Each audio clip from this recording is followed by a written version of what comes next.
entonces, pues este libro escrito allá por el 95 antes de Cristo, más o menos, un aproximado, nos narran las cosas que le dice el ángel al apóstol Juan, perdón.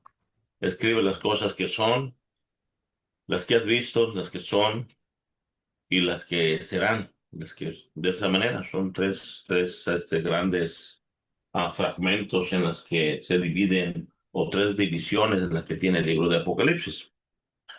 Amén. Entonces, en ese tenor podemos empezar a estudiar lo que la palabra nos trae en este estudio.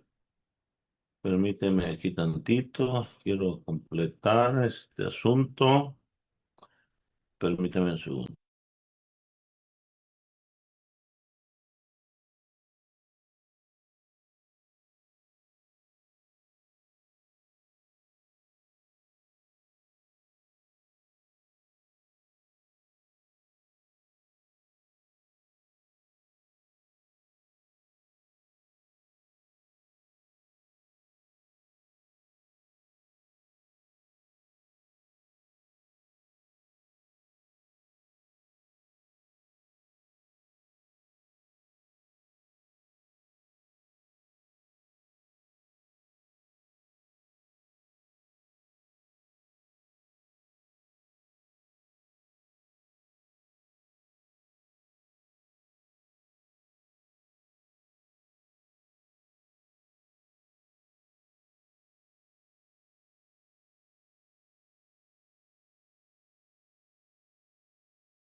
No estoy nada.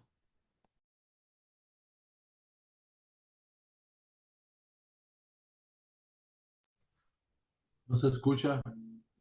Es que está configurando la computadora el maestro. Ah, ok.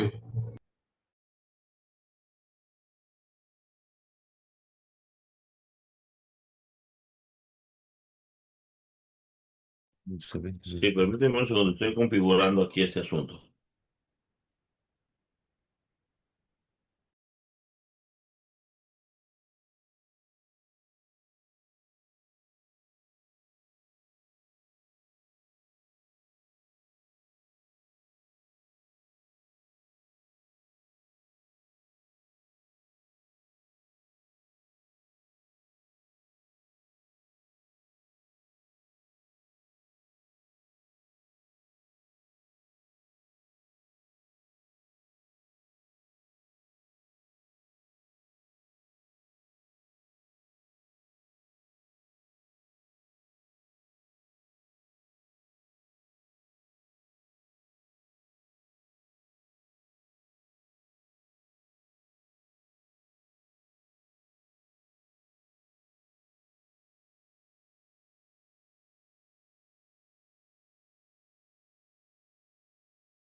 Ok, ahí vamos poco a poco, perdón. La próxima clase va a ser más dinámica. Ok. Entonces tenemos ahí las cosas que son y la forma en que Juan nos revela, o el espíritu el ángel le revela a Juan las cosas que son y tal cual como lo marca el libro. Pero vamos a ver aquí, déjame continuar a la otra diapositiva que tampoco me deja.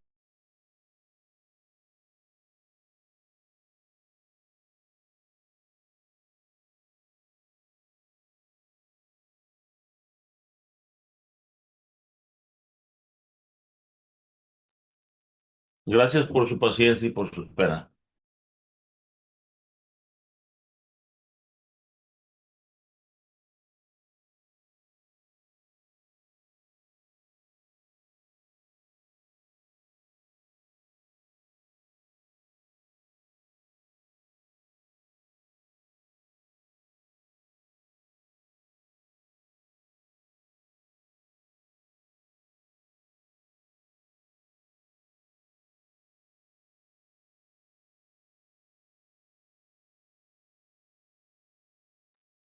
Ok, muy bien.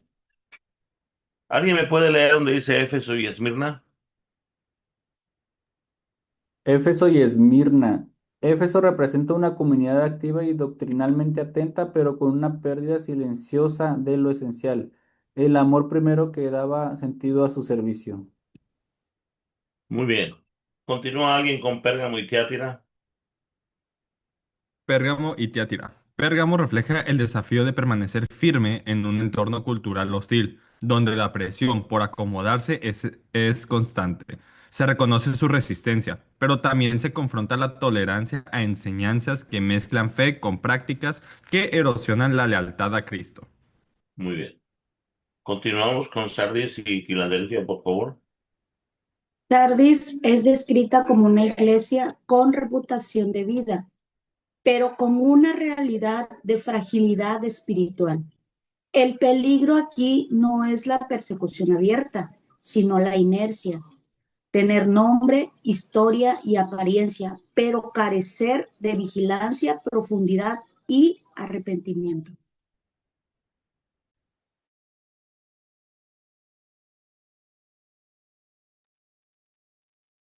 Adelante con la Odisea, por favor.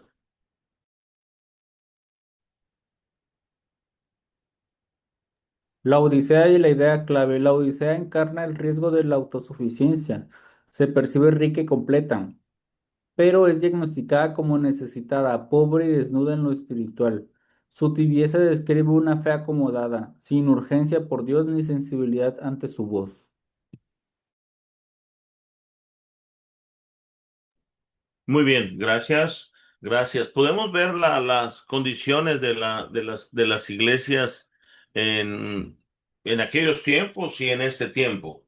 Entonces, una de las cosas en exégesis bíblica que tenemos que hacer es traer los tiempos a los principios lineales o los principios generales de la palabra del Señor en el entorno en que se fue escrita y cómo es las necesidades que tenían en aquellos tiempos y cómo esos principios generales en esa historia repercuten el día de hoy en nuestras vidas, en nuestras iglesias, en nuestra forma de adoración al Señor. Y pues vemos claramente las condiciones de Éfeso, Esmirna y todas las 7 iglesias apocalípticas de las cuales nos habla el capítulo 2 y el 3 del libro de Apocalipsis. Eso viene a nuestra enseñanza y a nuestra mente, ¿ok? Y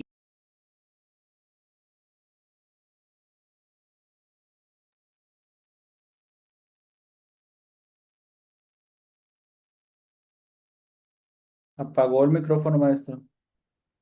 Ay, pensé que yo solo no lo escuchaba. Ya me había asustado.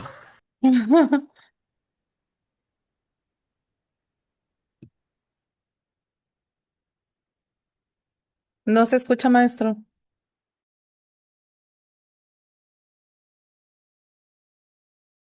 A lo mejor fue sus audífonos que los desconectó y lo ok, volvió a conectar. ando teniendo ahí asuntos, pero ya estamos resolviéndolos poco a poco, perdón. Y podemos ver en el patrón que se desarrollan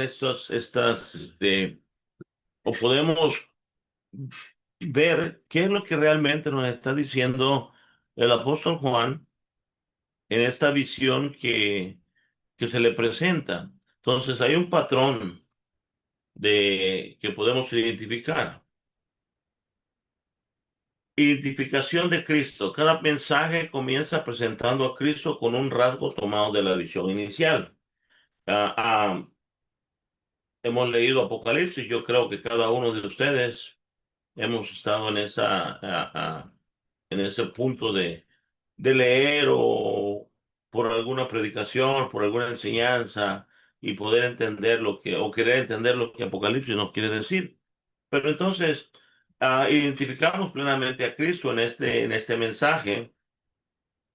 Dice, el que camina entre los candelabros, el que tiene la espada aguda, el que posee ojos como llama, no es solamente un adorno literario, sino es la base de autoridad y cercanía. Quien habla conoce a su iglesia y gobierna sobre ella. No es algo que simplemente sea tomado para de la nada para poder ah, tener figuras imaginarias dentro de lo que es el libro o de lo que el apóstol Juan está escribiendo o está viendo en ese momento. Entonces, alguien me lee el diagnóstico realista sobre las iglesias, por favor. Maestro, sale muy pequeña la letra y yo la verdad no la alcanzo a leer. Es Ok, que salen como dos pantallas a ver, y permíteme. Yo sale la... también, profe, no lo alcanzo a leer. Ajá, Ok, permíteme un segundo, vamos a checar ese dato. Permíteme, disculpen. Hermanos, ahí en la parte donde están las letras, se le puede dar zoom, se le puede hacer más grande para que puedan identificar las letras. ahí ya, Ahora sí. ya no. Ahora sale usted. Ajá, ahora usted tapa una parte de las letras.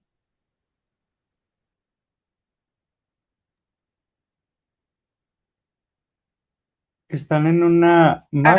Ahí ya se ve bien. Ahí está, profe, muy bien. Gracias, maestro. Listo. ¿Ha apagado su micrófono, maestro? Diagnóstico realista. ¿Alguien me lo lee, por favor? Amén. Dice diagnóstico realista. Luego aparece la evaluación del estado espiritual y práctico.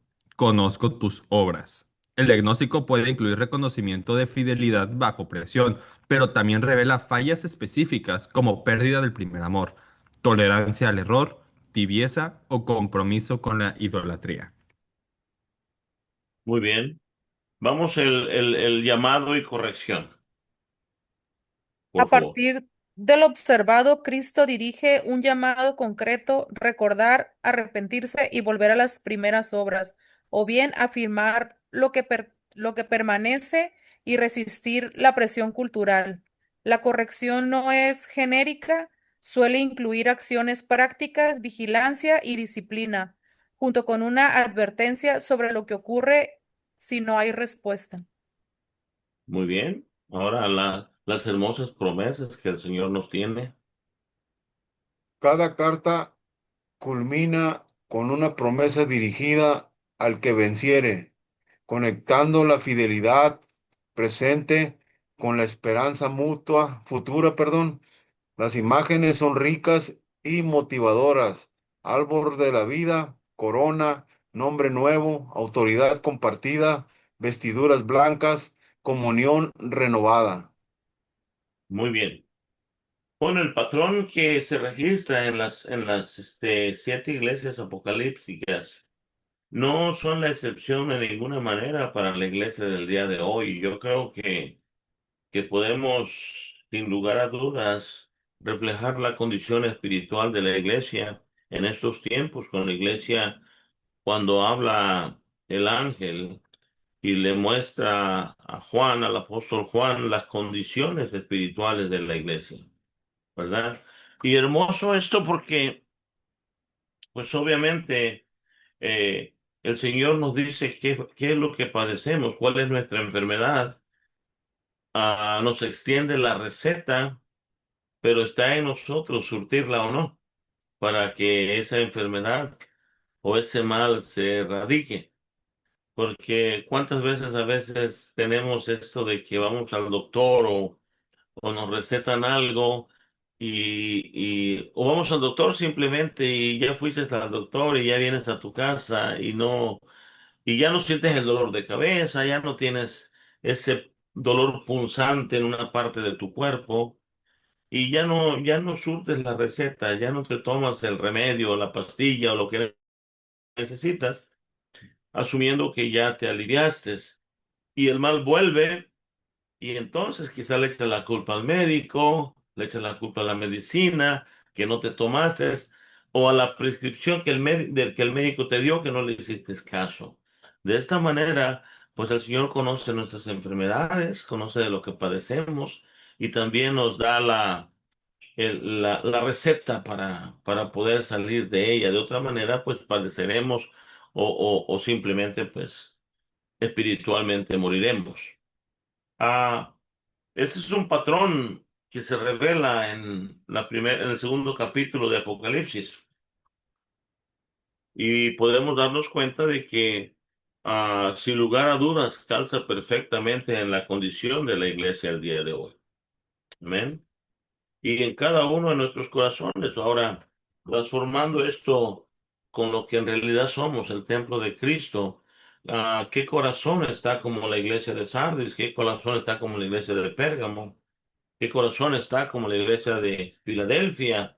Y así sucesivamente. Y podemos analizarlos y no vamos a ir lejos, no vamos a buscar análisis en ninguna otra persona más que en usted ni yo de una forma práctica y de una forma contundente, ¿no? Porque podemos señalar iglesia fulana como un grupo, como un edificio donde se reúnen personas, pero en realidad, ¿cómo estamos usted y yo delante de la presencia de Dios como iglesia y como templo de Cristo que somos?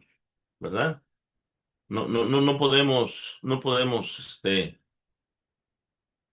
ah, buscarle muy lejos, sino simplemente ah, nosotros mismos tratar de entender nuestra condición espiritual.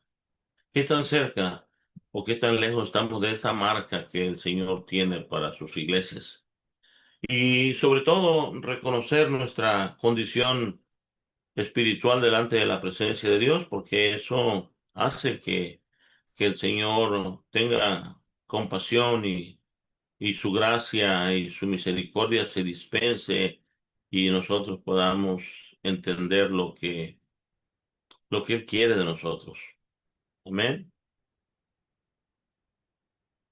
Gloria al Señor. ¿Y cómo le... A ver, déjame ver el asunto. Can you change that thing here? Por favor. La próxima diapositiva.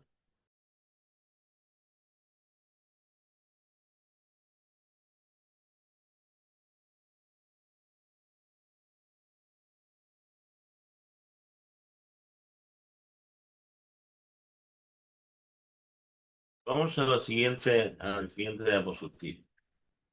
Contrastes del diagnóstico, luces y sombras, vida y apariencia. ¿Quiénes somos realmente? ¿Qué es lo que está viendo Juan? ¿Qué es lo que le dice el Señor? Escribe las cosas que ves, las que son y las que vendrán.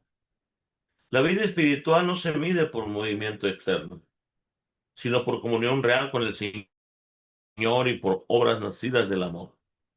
Una iglesia puede sostener actividades, reputación y lenguaje correcto, y aún así estar debilitada por dentro, si su adoración es automática y su dependencia de Cristo es mínima. El celo y la tibieza. El celo bíblico no es ruido emocional, sino amor ardiente que prioriza a Cristo y se traduce en fidelidad cotidiana. Se expresa en decisiones.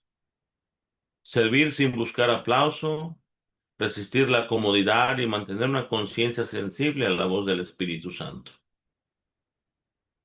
Alguien léame los indicadores del estado espiritual, por favor. Amén. En los mensajes a las iglesias, el diagnóstico se expresa por señales repetidas que aman, que toleran y que temen perder. Una iglesia sana conserva verdad y amor. Una iglesia en declive puede mantener verdad sin amor o amor sin verdad. Y en ambos casos se resiste su testimonio. Amén. Gloria a Dios. En ambos casos se resiente su testimonio. Entonces, son indicadores de nuestro estado espiritual.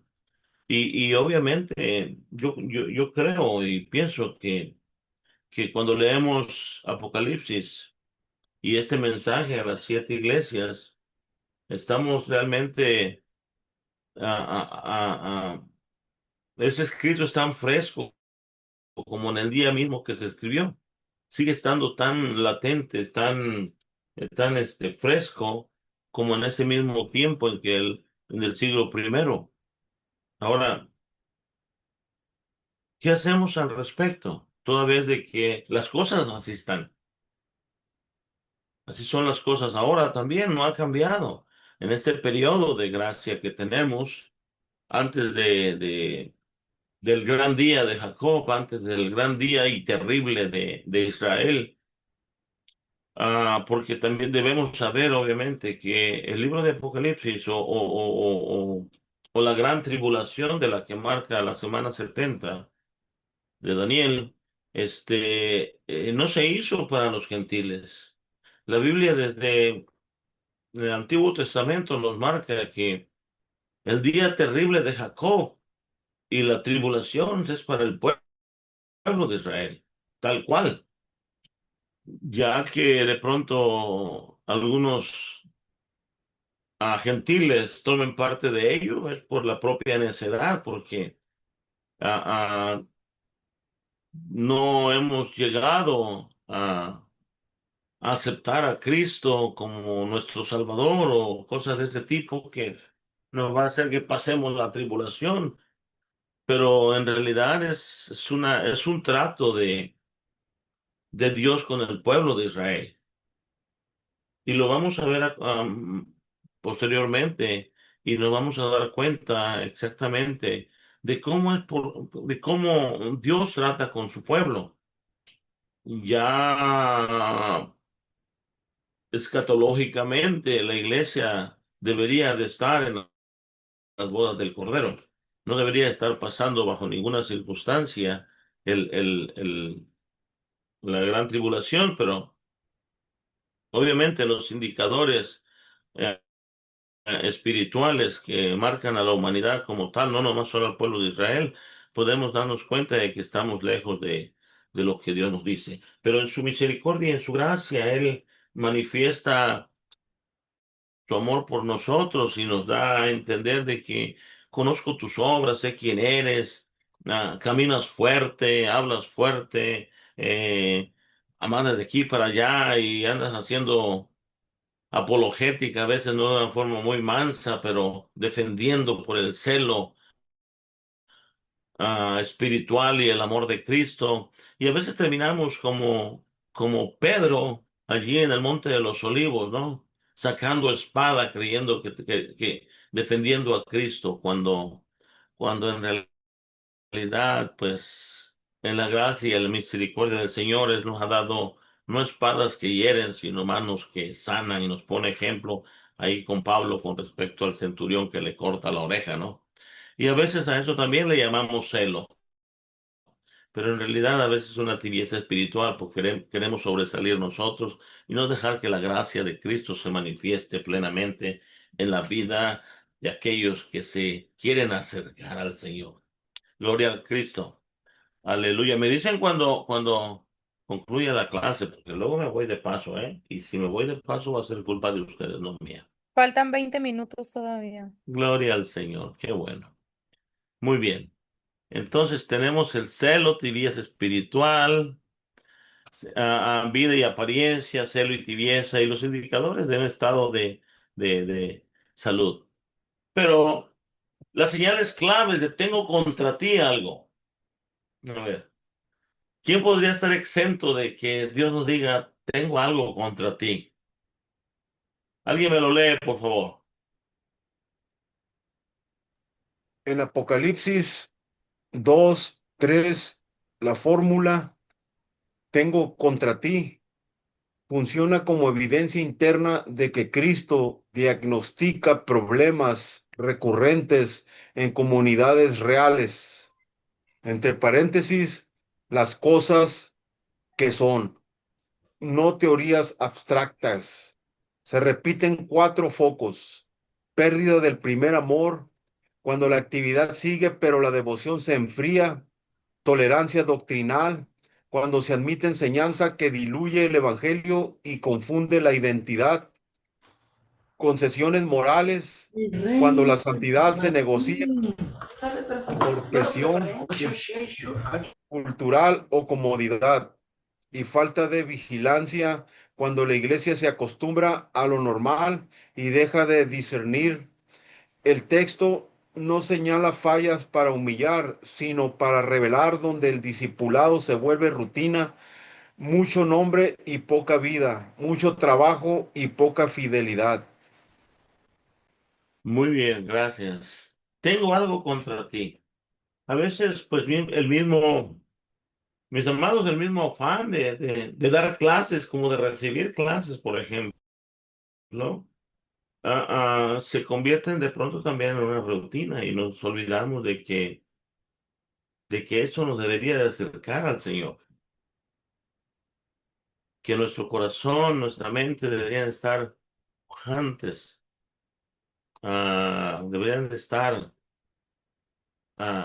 muy emotivas, sabiendo que lo que estamos aprendiendo o lo que estamos enseñando servirá solamente para hacer lo que el Señor nos ha mandado hacer discípulos, hacer discípulos y después de hacer discípulos, seguir haciendo discípulos, haciendo la obra que el Señor nos ha mandado hacer.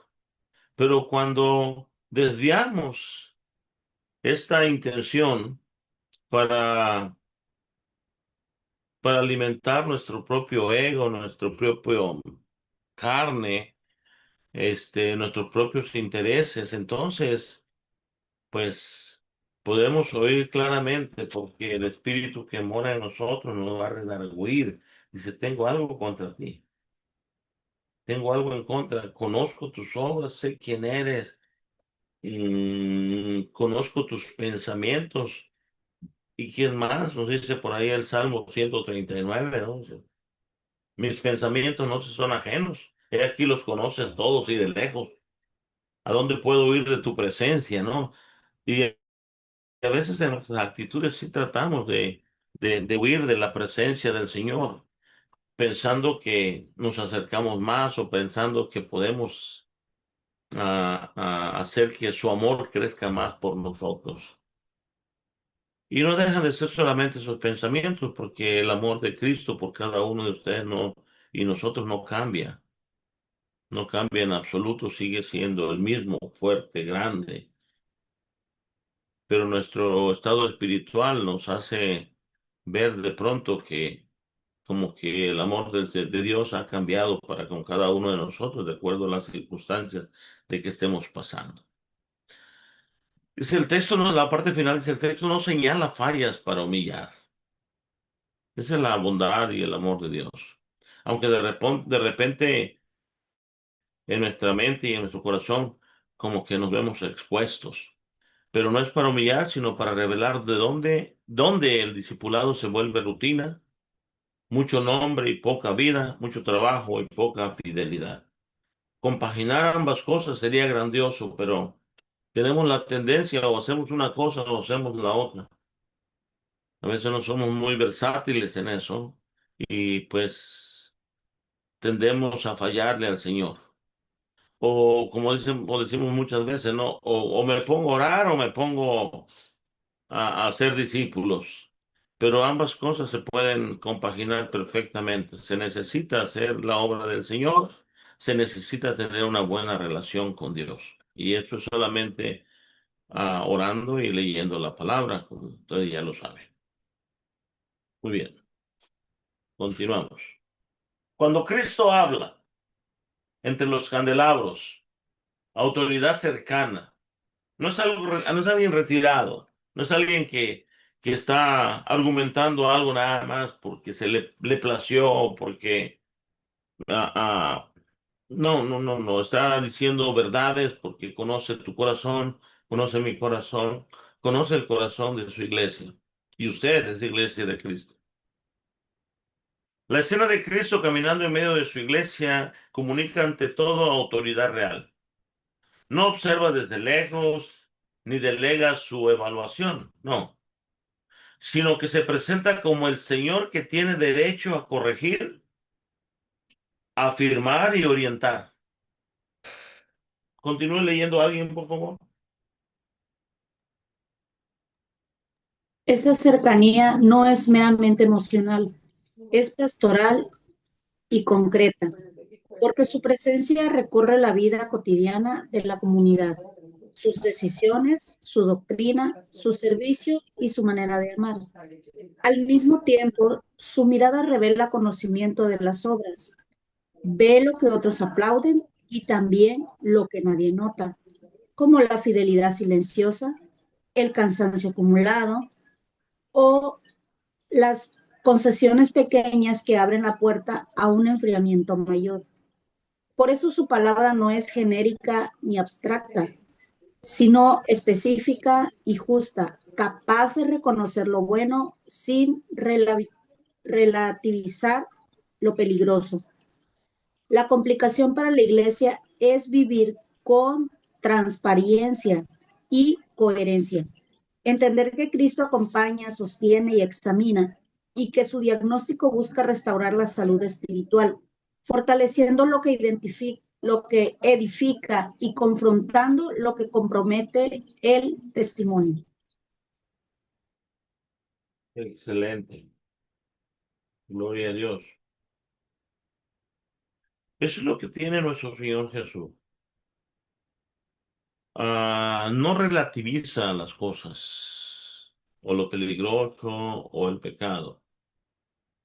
Juan en su carta, en el capítulo 1, versículo 14, dice, y vimos su gloria, gloria como la del unigénito del Padre. ¿Y qué más dice? ¿Lleno de qué? De gracia Y y de de verdad. ¿Correcto?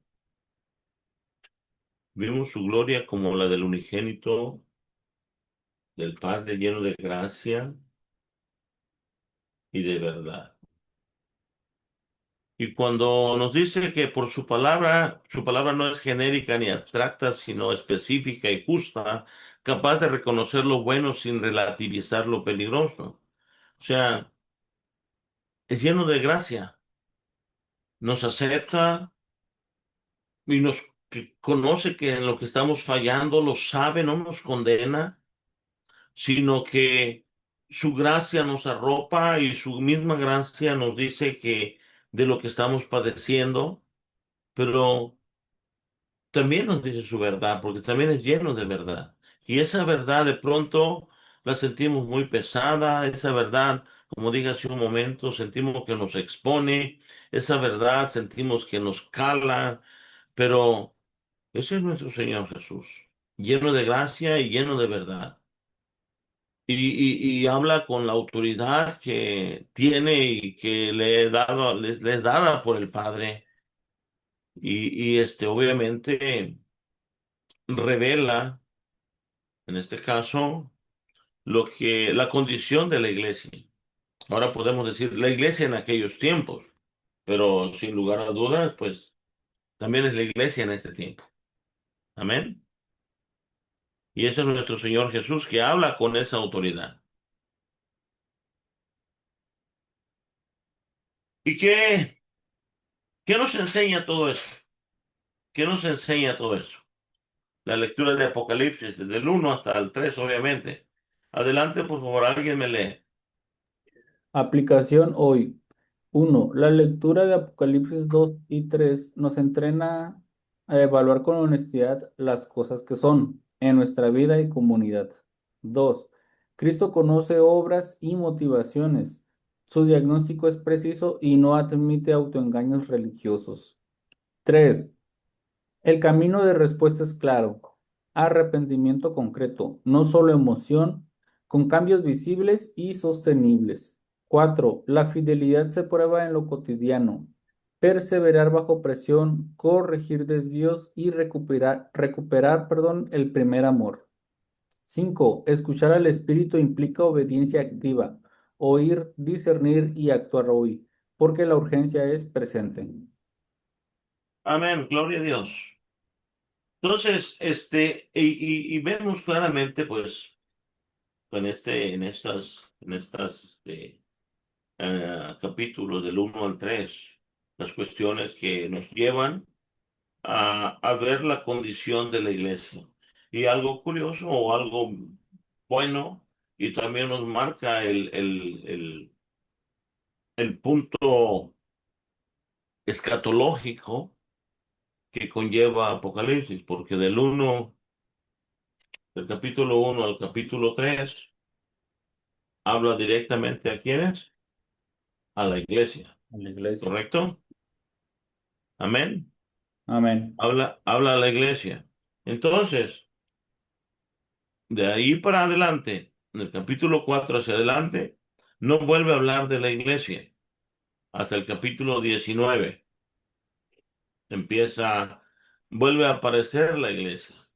Teniendo esto en contexto, podemos darnos cuenta que del capítulo 1 al 3 habla directamente a la iglesia, del 4 hasta el 18 le habla al pueblo de Israel. El trato es con Israel.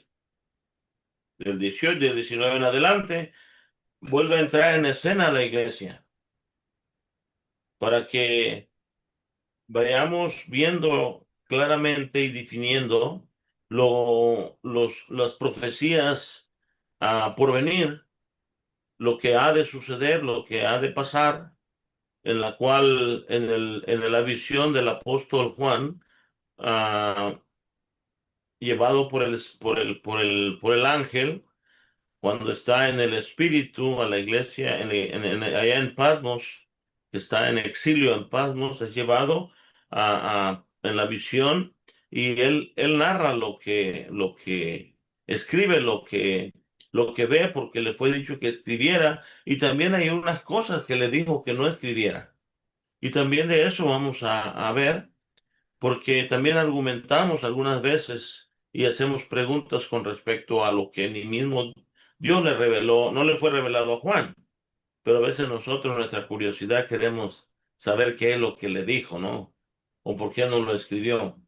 Muy bien, entonces, en esas divisiones podemos entrar en el contexto escatológico y podemos separarlas, empezar a separar las cosas, y también vamos a darnos cuenta de las profecías a corto plazo que habló nuestro Señor Jesús en los evangelios, y las profecías de corto y mediano plazo. Cuando empezamos a distinguir estos asuntos de las profecías, entonces podemos tener una idea más clara también de nuestra posición como iglesia de Cristo.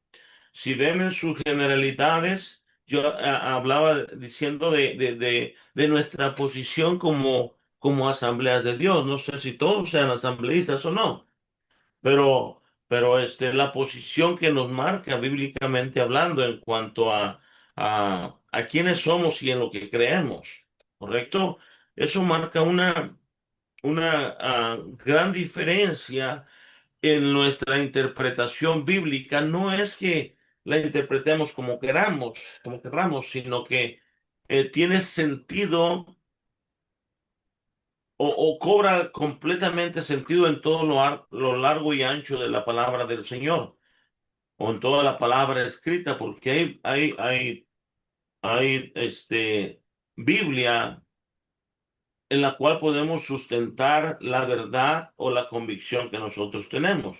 La pregunta aquí, mi amado hermano, ¿usted se considera pretribulacionista, tribulacionista o post-tribulacionista? Son las tres posiciones, o premilenarista, o antimilenarista o postmilenarista. Todas estas posiciones conllevan a que nuestra interpretación bíblica sea cambiada, y esa es la necesidad de tener una exégesis, de hacer una exégesis bíblica donde usted pueda comprender correctamente la posición. Yo no quiero ponerle un chip en su cabeza y hacerlo pensar lo que yo creo bíblicamente hablando, sino que usted defina correctamente cuál es su posición en estos tiempos escatológicos. Y eso es lo que vamos a estudiar y eso es lo que vamos a ver y cómo esto traerá una plena convicción de nuestra posición como iglesia de Cristo. Amén. Gloria a Dios. Amén, maestro. Muy bien. Entonces quiero, antes de continuar, bueno, ya vamos a terminar casi, pues ya se me pasó el tiempo. Muchas gracias. Ok, me Sí, quedan faltan 5 minutos minutos. que les voy a quitar ahí porque nos tardamos mucho. Quiero que anoten cada uno ah, su texto, el texto que van a tener para hacer una exégesis bíblica. ¿Ok? Gloria al Señor. Déjame ver la lista. Aquí está la lista, aquí la tengo. Ok, hermano Luis Alfonso. Mande. Hermano Luis Alfonso, usted va a hacer ah, una exégesis bíblica. A usted le va a tocar la más facilita. Del capítulo 1 al capítulo 3 con respecto, del capítulo 2 al capítulo 3 con respecto a las 7 iglesias apocalípticas. Ok. All right? Sí. Parece muy grande el texto, pero hay una sola condición prácticamente. ¿Ok? Entonces, hermana Bonifacio, Apocalipsis 7 de 9 al 17. Hermano Misael Guerra Lozano, Amén. le va a tocar Apocalipsis 12 del 1 al 17. Apocalipsis 12, 12, 1, 17. 1 al 17, ¿verdad? Sí, así es. Perfecto, gracias. Hermano José Larios, Apocalipsis 13, 1 al 18.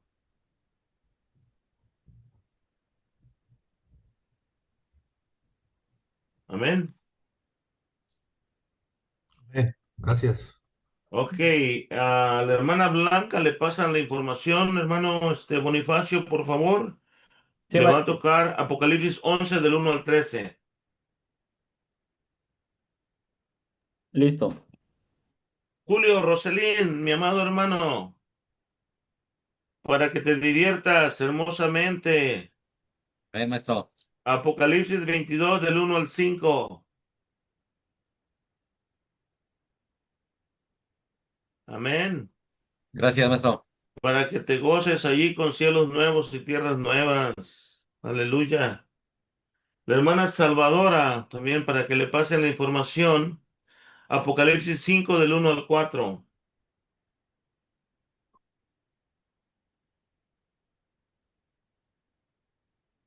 La hermana Guadalupe, no, perdón, Areli, Sí, va a compartir texto bíblico con el hermano que va a hacer Apocalipsis capítulo 2 y 3. sería todo el capítulo 2 y 3. Sí, en la temática de las 7 iglesias apocalípticas. Ok, ¿Ok? gracias.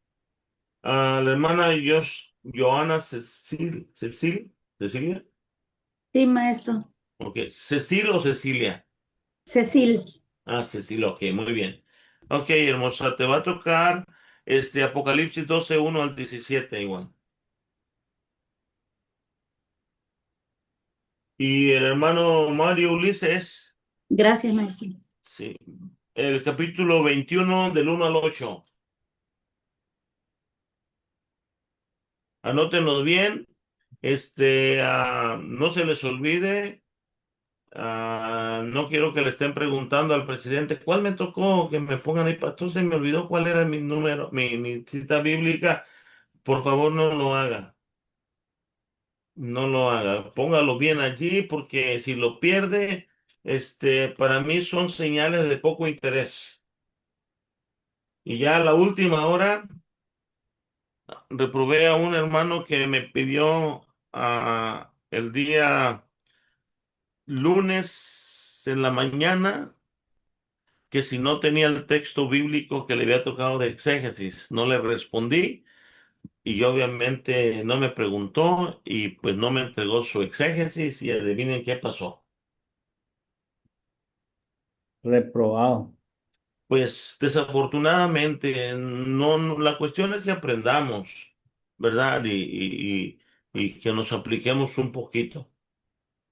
Si me lo hubiera dicho unos 2 días, 4 días antes, comparto, pero así, ¿cómo vas a hacer una exégesis bíblica? Me preguntas por el texto el día de la clase, 24 horas antes, o sea, no funciona de esa manera. Entonces, pues, sí, reprobado.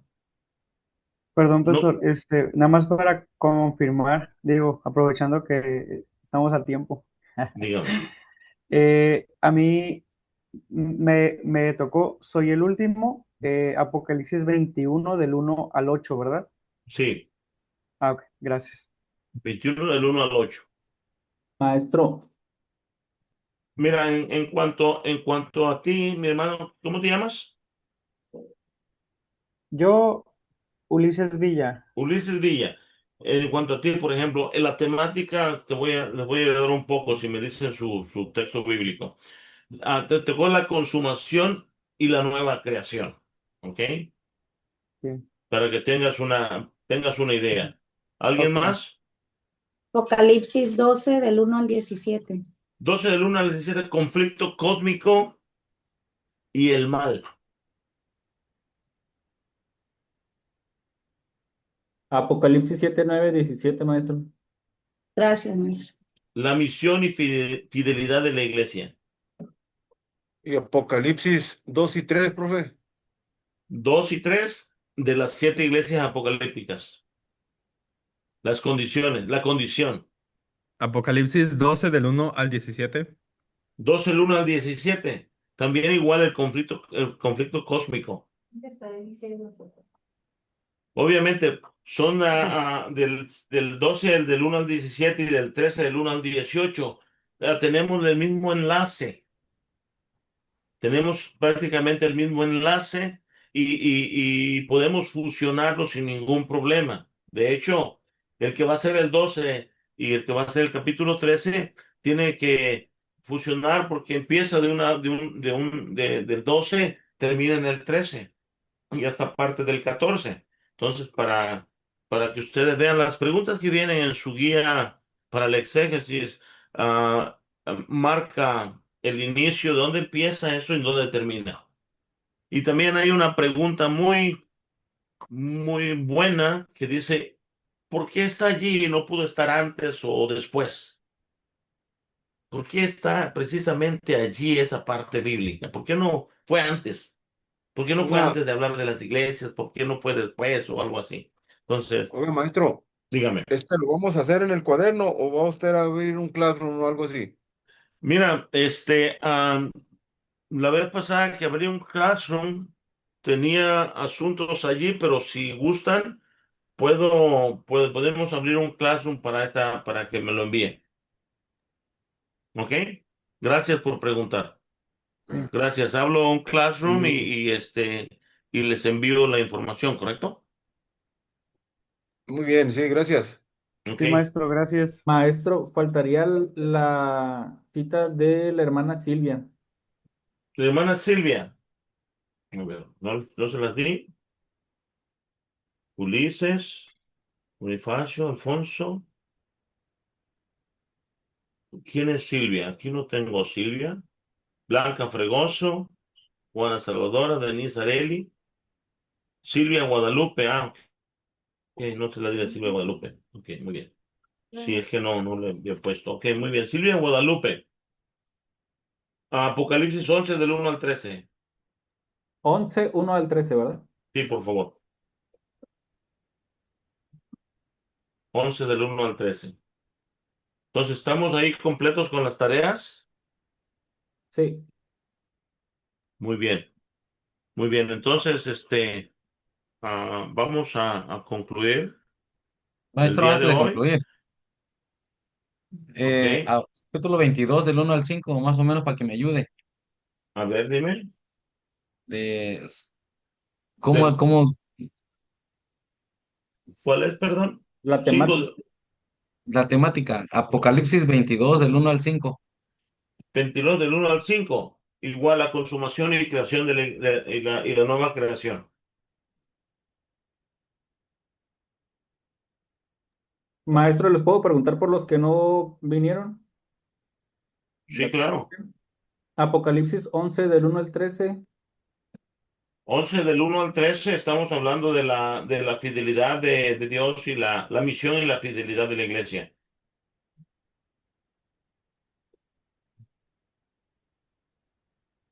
Y Apocalipsis 5 del 1 al 4. El trono celestial y la soberanía de Dios.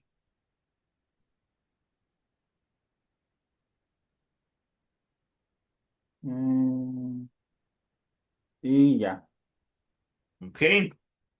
Entonces, así son las cosas, así están las cosas dentro de lo que es la iglesia. Y entonces vamos a entrar la próxima semana de las iglesias al trono, de lo que es a lo que será. Muy bien. Entonces, alguien nos guía en la oración para concluir la clase del día de hoy. Amén. Por favor, gracias. Ok. Padre Celestial, primero que nada, muchas gracias porque nos has permitido concluir otra clase del día de hoy, Señor. Gracias por tus bendiciones, por tu amor, por tu fidelidad y por tus bondades. Padre Celestial, gracias por la clase y la bendición que nos permite estar tomando clase con el hermano Manzanares, Señor. Sigo bendiciendo, sigo usando, sigo llenando con tu sabiduría y siguiendo ayudando a todos mis compañeros, incluyéndome a mí, Señor. Ayúdanos, Señor, a siempre ir aprendiendo y creciendo para al final ir cumpliendo el propósito y el plan que tú tienes para cada una de nuestras vidas, Padre. Te agradezco y te exaltamos en nombre de Jesús. Amén. Amén. Gloria al Señor. Dios Amén. los bendiga. Nos vemos el próximo sábado. Primero Dios. Van a tener las notas inductivas ahí en la oficina de la hermosa a partir del lunes y echarle ganas, echarle muchas ganas, a estudiar mucho. Le El prometo que usted Classroom, va a leer Apocalipsis al menos unas 5 veces. profe, el Classroom lo va a hacer hoy. Sí, hoy lo hago y le informo ahí con Bonifacio. Sí lo Muchas hago. gracias. Sí, sí, Dios lo lo hago bendiga. inmediatamente. Gracias. Muy Gracias, amable. maestro. Que tenga bonita Bendiciones. tarde. Bendiciones. Diga, maestro, Dios les bendiga, compañeros. Thank you. Nos Provecho. vemos. Vamos a las 11. All right. Va. See you then. Suerte. Gracias, maestro. Dios les bendiga. Bendiciones.